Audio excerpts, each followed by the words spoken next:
بل یو عمل چې بدی باندې الله سبحانه و تعالی انسان ته مغفرت کوي، الله ته بخنه کوي، هغه ذکر کیږي، هغه څه العفو والصفح. ځکه مخکې آیات کې الله رب العالمین دعوت ورکوي، والله يدعو الى الجنه. الله رب العالمین دعوت ورکوي خلق را بلی جنت طرف ته، مغفرت طرف ته. دا الله رب العالمین دعوت چې هغه جنت طرف ته، هغه مغفرت طرف ته دی.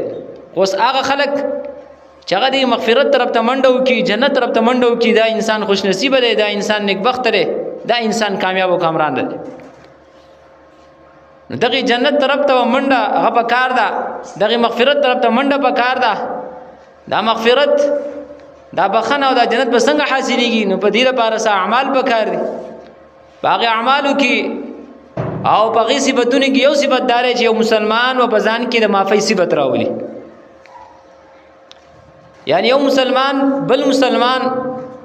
خپل رور ته غته سو کې معافیو کې غته بخنو کې. په دنیا کې په معاملاتو کې یو بل څه خپکان نه غلې، یو بل څه کنزل څه بدی ردی د خلینه اخه دلی. انسانان دي کمزور مخلوق ته، خو چې کله دو یو بل ته معافیو کې، یو بل ته بخنو کې، یو بل ملامت کینو، زړه کې یو بل څه حسد بغض دان ساتي. کله چې دا صفت په انسان په ځان کې راولي، الله رب العالمین د انسان د سو کې بخنو کې. الله فرمایي تا مسلمان ضرور ته بخنه وکړه، تا غته مغفرت وکړه، تا غ معاف کو، زب تا ته بخنه وکم، زب تا ته مغفرت وکم. زکه د معافي دا یو اوچت صفت ده، دا د اعلی مؤمنانو صفت ده، دا د انبیاء صفت ده، دا صحابه کرام صفت ده. چې انبیاء علی صلوات و سلام هغه هم یو بل ته چې دا معافي کړل، خپل دشمنان هغه مکی مشرکان دای معاف کړی دي. دارنګ صحابه کرامو هغه تم کس چاره ست تکلیف رسیدلې، یو بل ته سګړل معافي کړل، یو بل ته بخنه کړل، یو بل چې دای ملامت کړل دي. نو العفو والصفح دا صفت بزان کرا وستل، نو دا یو اوچت صفت ته چې هر مؤمن لا دا بکار دي، دا صفت بزان کرا ولي. یو گاونډي دی چې هغه ته تکلیف رسیدلې بل گاونډي نه، هغه دا بکار چې خپل گاونډي دا معاف کړي. څه ظلم زیاته به شوی بکار دا چې عفو درگذر وڅوکي، هغه څه خبري تاوي را تاوي نو بس الله رب العالمین د پاره غته سو کې بخنو کې. یو ملګری دې څه خفقان نه غلې بس غته سو کې معافي وکړه. نور دنیاي معاملاتو کې څه خفقان نه غلې ظلم زیاته شو دی، یو بل ته معافي کول، خپل غصص کول، خپل غصه کنټرول کول، خپل مسلمان ضرور معاف کول، صد قدرت نه چې الله تعالی طاقت درکړلې ته بدله خا غستلې شي خو نه يخلي په دې نیت باندې چې الله سبحانه و تعالی ماته اجر راکړي. دا صفت بزان کې راوستل بکار دي. عام طور باندې کو دنیا کې زمونږ چا سسلین دین سو مسله راشي، الکه دا خو زره شه معاف کوله، زکه دا خو زما خپل پښتوم یا کچ کیږي، خپل رواج نور او دنیاي معاملات دا زموږ ذهنونو ته راځي، نور شیطانی وسوسې زموږ ذهنونو ته راځي، دا زره شه معاف کوله. خو نه یو غلطه وزم پښتو به بل غلطه زموږ رسم رواج به بل غلطه به الله حکومي پکاردار چې که اجر او دانګي هغه غواړو د الله مغفرت حاصلول غواړو، جنت حاصلول غواړو، پکاردار چې خپل زړونه دا یو صفاکو بغض عداوت دا ختم کو، خپل رونو مسلمانانو ته سو کو معافي کو غو ته بخنو کو. یو د دین معاملات د دین په وجه باندې چا سره دښمنی ساتل د الله لپاره اجدا مسله ده. خو نور په کلی کې په معاشره کې سنه څه خپکان نشي، ظلم زیاته وشي، پکاردار سره سو کې معافي وکړي یو بلته. الله په قران کریم کې د معافی ته ډېر ترغیب ورکړل. الله وای دا بخنه دا زما صفت ته، نو خلکو تاسو بزان کې د بخنه صفت راولې. الله فرمایي دا معافی دا زما صفت ته، تاسو بزان کې سره راولې، دا معافی راولې.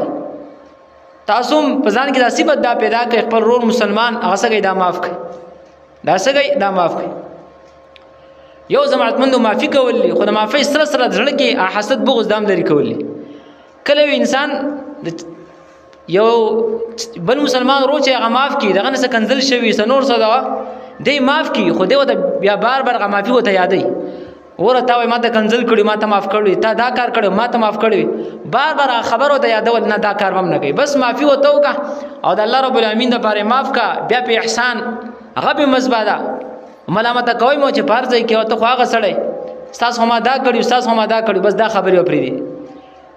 دا بیا پری دي دې ته معافي نه بیا ویل کی معافي دې ته ویل کی چې بس غته خبره یادوم کم کارون ته شوی هغه ته بار ور ما یادوا بس معافي وته وکړه الله رب العالمین هغه سوګه درزا پاره معاف کا غیدا لګي العفو والصفح الله رب العالمین قران کریم کې فرمای ولا يأتل أولو الفضل منكم والسعة أن يؤتوا للقربى والمساكين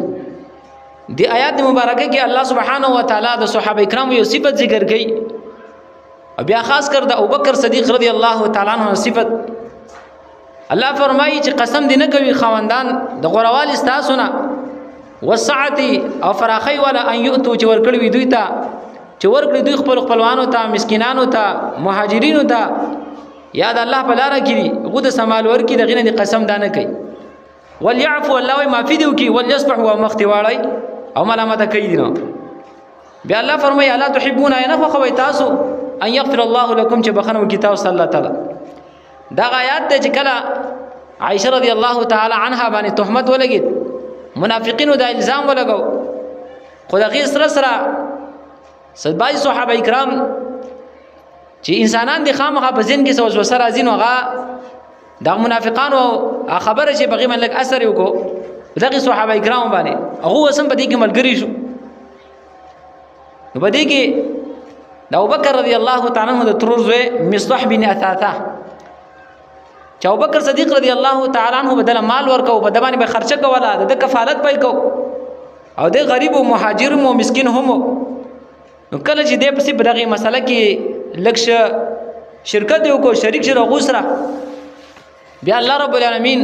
د عائشه رضی الله تعالی برات اعلان کو چې عائشه دا بالکل صفا زنانه ده صفا ستره ده نو ابوبکر صدیق رضی الله تعالی عنہ زکه چې لوري وا او خپشه په دې خبره باندې نو ابوبکر صدیق رضی الله تعالی بیا قسم وخور چې زما دې په الله قسمی زبر ایستره د کفالت ونه کما زبدل مال ورنه کم زبدل خرچه ورنه کم زکه چې د زما په لور باندې کم تهمت کوي نظام دی په دې کې شرکت شوی او د شریک شوی الله رب العالمین د آیتونو نازل کړ د صحابه کرام الله معاف کړل د بخن الله تعالی کړی دا خدایت دې شای نزول له